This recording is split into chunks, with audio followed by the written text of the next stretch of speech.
All right, guys, here we go. Third lesson of chapter 3, taking you back to some algebra. Definitely something you would have covered in algebra last year. We are now getting into slopes and equations of lines, but this one is mainly just on the focus of slope. When we think of slope, keep in mind it mainly has to do with the direction of the line that you're seeing. So a positive slope is something that would go up and to the right.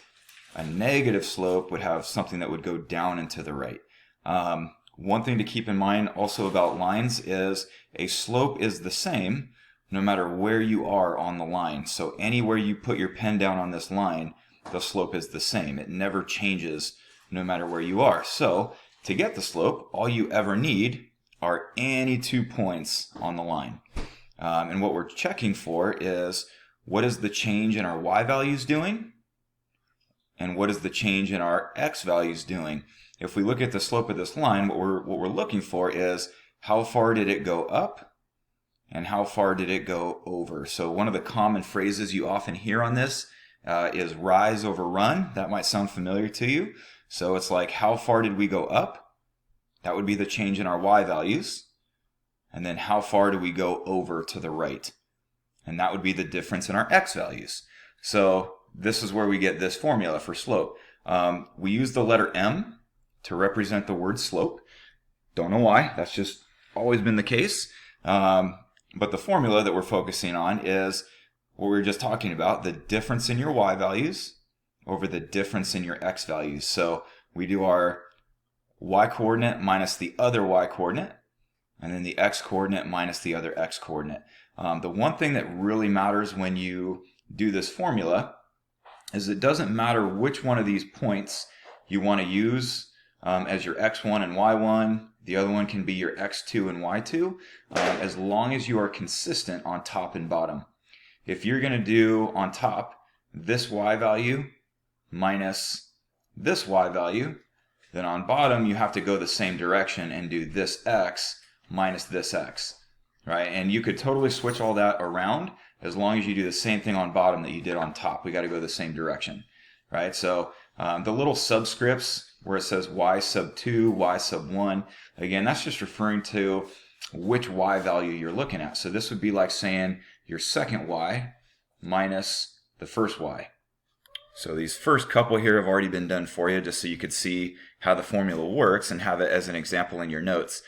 So they were using this point as their first x and their first y, and they were using this point as their second x and their second y. And like I said, you can switch that around as long as the two stay together and the ones stay together wherever they go. Right? And so we just plug them into the formula. So they did the second y minus the first y over the second x minus the first x. And then we simplify it. This one came out to be negative 4 over negative 3. Because they were both negative, you guys know that a negative divided by a negative is positive. Right? And so when it's simplified, it came out to be 4 over 3. We do typically leave these as fractions, not decimals, so don't turn them into a decimal. We leave them as improper fractions or just fractions. So one more that they did here, they did, in this time they flipped it around, right? So they took these 2 points and they did this y minus this y on top. They did this x minus this x on bottom, right? So that's what you're seeing in the setup. And then we just simplified it. One value was positive, the other was negative, so that's why we get a negative slope. Right? And you can see that would be for line Q that's going downward. He had the negative slope. The guy that is going upward to the right is our positive slope. Now you can, if you have a graph to look at, you can just count those things. If you were to look at line Q, if I were to take this point to this point, remember the whole rise over run phrase? So if I said, well, in order to get from here to here, I would be going down 2 and over 5. So we went down 2 and we went over 5. right? So we have -2 over 5, and that's where this slope comes from. So if you're looking at a graph, we really could do without the formula. If we just apply the rise over run, just keep in mind that if you go down and right, it's negative, and if you go up and right, it's positive. But we always work towards the right when we're figuring that stuff out. Okay, let's try some on our own here. So looking at JK and RS. So looking at these guys, so if we are going to do the slope without a graph, then we would need the formula. So we're going to say, if this is my x1 and y1, this is my x2 and y2. So I'm going to do my second y minus my first y over my second x minus my first x. So here's what our setup looks like. On top we have +8. On bottom we have -2. So if we simplify that, we just get -4. And it doesn't have to stay as a fraction. If it simplifies out to be an integer like this, if you wanted to write that as -4 over 1 to keep it as a fraction, you're totally welcome to do that. You just don't have to. If we go to the next one, give this one a shot. So I'm going to do my second y minus my first y, and my second x minus my first x. A lot of negatives in there, so you really got to be careful with the signs, right? So we know that when we see that double negative, that's like the same as saying we're going to add. So I can turn those guys into pluses. So on top, if we do a little cleanup, I got -2. On bottom, I have +5. And there's our slope. So going down to these guys, so you have a choice on these because they've already identified some points on the line. So you can just use the formula, or we could count rise over run. I'm going to alternate. So I'll go like formula and formula for 7 and 9, and then I'll do the counting rise over run for 8 and 10. So you can get a sort of a mixture of both. So if I was going to do line AB, so here's line AB. Again, I just need 2 points on that line. So they're giving me the point -2, -2, as well as 0, 4. Now I don't have to use those 2 points. I could pick other 2 points if I really wanted to. It looks like I got another point right here I could use, right? But I'm just going to play it safe and use the ones that they're actually giving me in my formula here. So I'm going to say, I'm going to do this y minus this y, so 4 minus -2. On bottom, we're going to do this x minus this x, so 0 minus -2. And keep in mind, you could have gone the other direction. You could have said this y minus this y, and then this x minus this x. If you wanted to do that, should come out with the same answer. So we know those, again, those double negatives are going to give us a plus. So I'm looking at 6 over 2, which you could either write as 3 or 3 over 1. But you do want to simplify it. Don't leave it as 6 over 2, right? At least reduce it to write it as 3 over 1 or 3. All right, what if we did the rise over run? Let's look at CD for a minute. So if I wanted to get from C to D, how do we do that? Well, remember, you always work to the right. So in this case, I would have to go down and right in order to get there. So I would be going down 1, 2, 3, 4. So down 4 over 2. So I went down 4, so it's negative because I went down, and then over 2. We always run to the right. So it is so it's negative because we went down, and we always run to the right. So if we're going to apply that negative, probably best to see it on top. So you could write this as -2 or -2 over 1.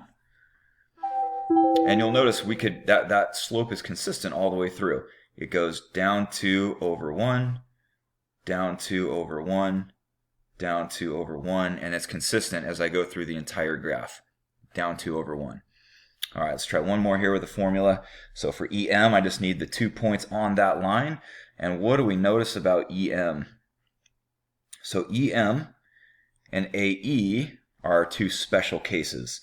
So if you look at EM, if I just stuck with the formula, what would I get from EM? So I'm going to start by just doing my y minus y. So I'm going to do negative 2 minus 2.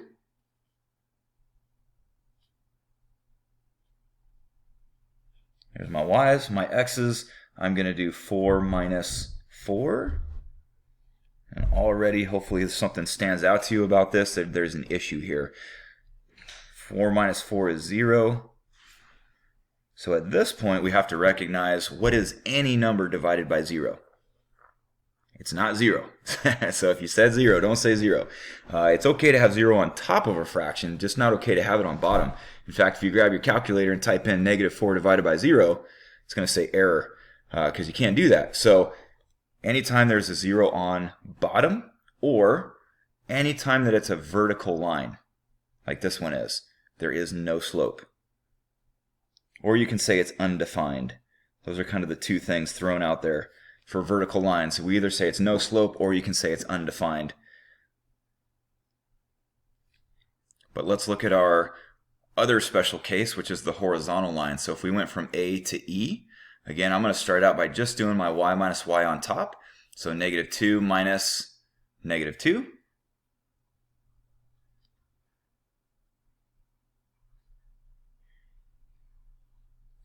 On bottom, I'm doing my x minus x, so negative 2 minus 4. There's that double negative again. On top, we are getting 0. On bottom would be negative 6. What is 0 divided by anything?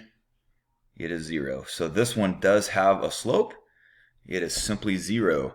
So anytime you see a horizontal line, we want to remember that the slope is 0. The vertical lines do not have a slope at all. It doesn't exist. The analogy that I once heard that always stuck in my head was, if you think of like a ski slope. So if you've ever been skiing or snowboarding, if you were on your snowboard or skis on a flat surface like this, right? It wasn't a hill, it was just flat.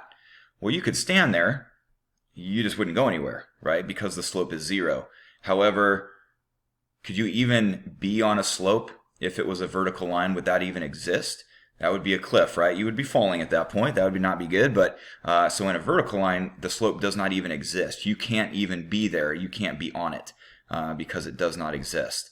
Whereas the horizontal one at least does exist. You just wouldn't go anywhere. So that's why the slope on this one is 0, but this one does not exist. All right, let me flip over to page 2. Talk a little bit about parallel and perpendicular lines here.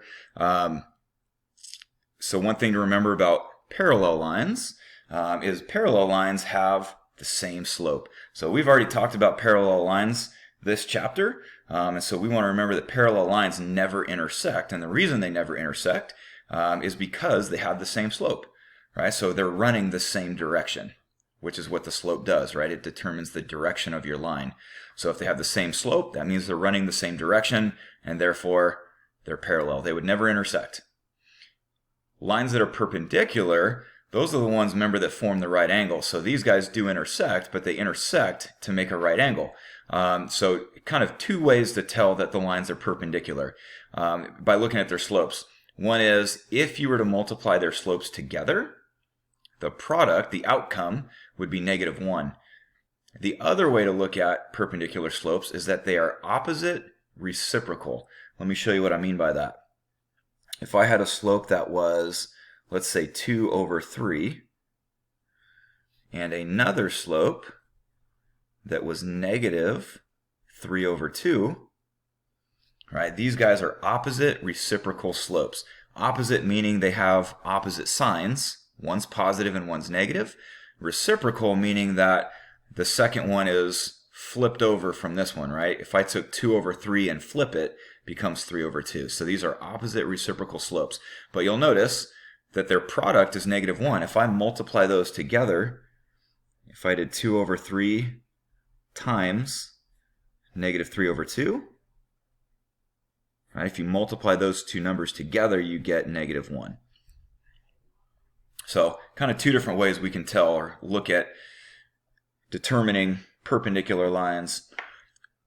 So a couple on these, they just want you to determine, are the slopes parallel, perpendicular, or neither of those two. So as I look at these 4 points on a graph, we're not going to graph those right now, but we're going to look at what they came out with for these guys. So if you look at the slope of AB, so if I took the points for A and for B, plugged them into my slope formula, that's what we just did on the last page, you would notice that I get a slope of 3.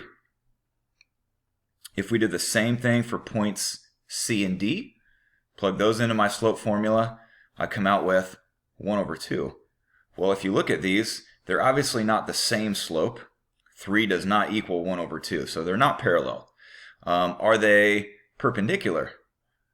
Well, if I took 3, changed the sign to negative, and flipped it, I would get negative 1/3. That would be the perpendicular slope to this guy. Definitely not what we got here. So these guys would just be neither, right? They're not parallel and they're not perpendicular, so we know they are neither of those. You could have also said, as far as perpendicular, what if I multiply 3 times a half? Do I get negative 1, right? But no, you don't. Their product is not negative 1, so that'd just be another way of determining that they're not perpendicular.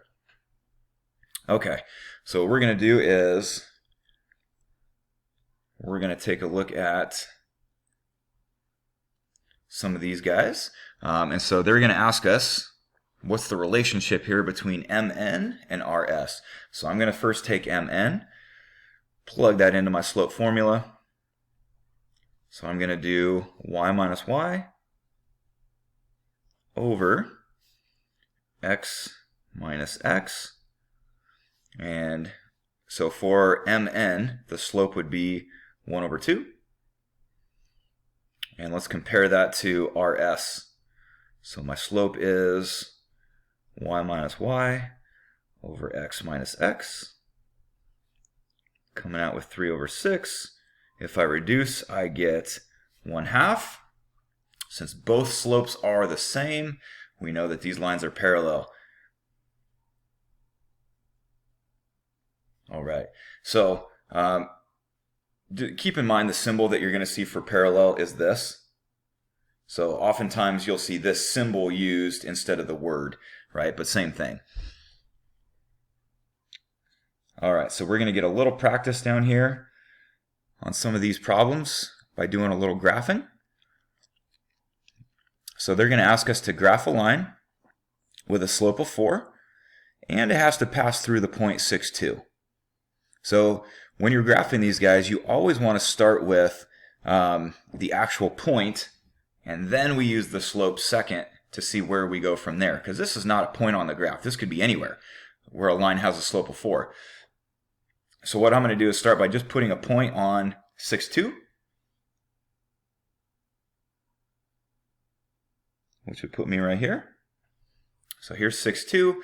So if I have a slope of 4, and this is where the rise over run idea really helps. Remember, 4 is the same as 4 over 1. So if I think in terms of rise over run, so it's positive 4, so I'm going to go up 4. And I always run to the right. So I'm going to go up 4, right 1. So from here, from this point that we just plotted, 1, 2, 3, 4, over 1. So here would be that graph right there. See if I can draw this accurately. You can always put more than 2 points if you want. I'm going to just carry on the trend this direction. So from here to here, I'm going to go down 4, left 1, down 4, left 1. And I'm just doing that to help myself make another point on the graph just for accuracy's sake.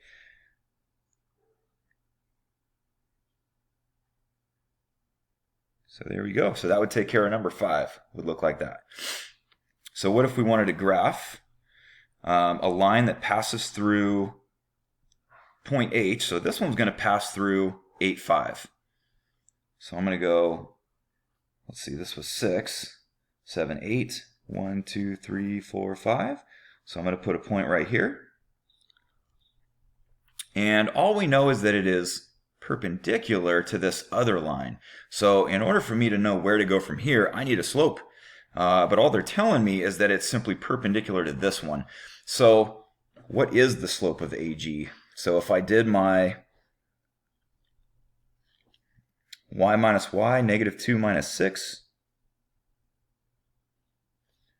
over x minus x, negative 1 minus negative 5, I'm getting a slope of negative 8 over 4, which is negative 2, or negative 2 over 1, if that makes it easier for you. So if this is the slope of AG, what would our slope be? Our slope is perpendicular to this one. So remember how we find perpendicular lines. Here's your symbol for perpendicular again. But how do we find what would be perpendicular to this? Well, remember it's opposite reciprocal. So I need to change the sign, so it's going to become positive, and I'm going to flip the fraction. So if AG had this slope, we would have this slope, since they're perpendicular. So from the point that we just plotted, I can now go up 1 over 2. It's going to take me off my grid a little bit, but that's okay.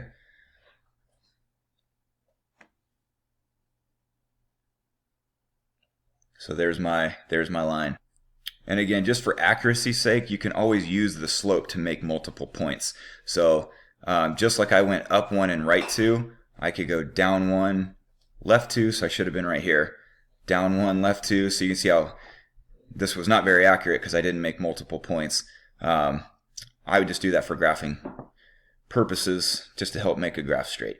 So last one here is going to pass through negative 2, 5, which is going to put me a little off my grid. That's okay. Negative 2, 1, 2, 3, 4, 5. So it would be about here. And for this one, similar situation to this one. They're not telling me what my slope is, but this one is parallel to line LB. So let's find the slope of LB. We're going to do y minus y over x minus x. So this one is 3/5. So if our line is parallel to this line, remember parallel lines have the same slope. So if their slope is 3 over 5, our slope would also be 3 over 5. So from that point that we just plotted, we would go up 3 and over 5. And that would put me right about here.